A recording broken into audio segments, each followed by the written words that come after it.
रिक्षा चालकांसाठी स्वतंत्र कल्याणकारी मंडळ स्थापन करावं, रिक्षा चालकांना पेन्शन आणि सामाजिक सुरक्षा मिळावी, घरकुल योजना मिळावी यासह अन्य मागण्या रिक्षा व्यावसायिकांकडून केल्या जात आहेत।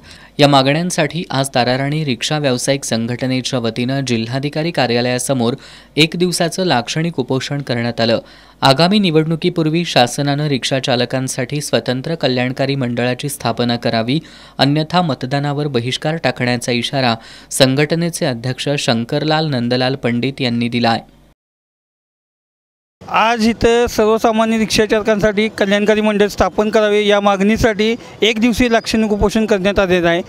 रिक्षा चालकांना कल्याणकारी मंडळ स्थापन करून यामध्ये रिक्षा चालकांचा थर्ड पार्टी इन्शुरन्स समावेश करावा, रिक्षा चालकांना सामाजिक सुरक्षा द्यावी, घरकुल द्यावीत, कमी व्याजात त्यांना कर्ज मिळावीत व पेन्शन मिळावी याची मागणी मान्य करावी। अन्यथा विधानसभा निवडणुकीआधी जर हे मंडळ स्थापन नाही झालं तर रिक्षा चालक मतदान करणार नाहीत याची नोंद शासनाने घ्यावी ना म्हणून।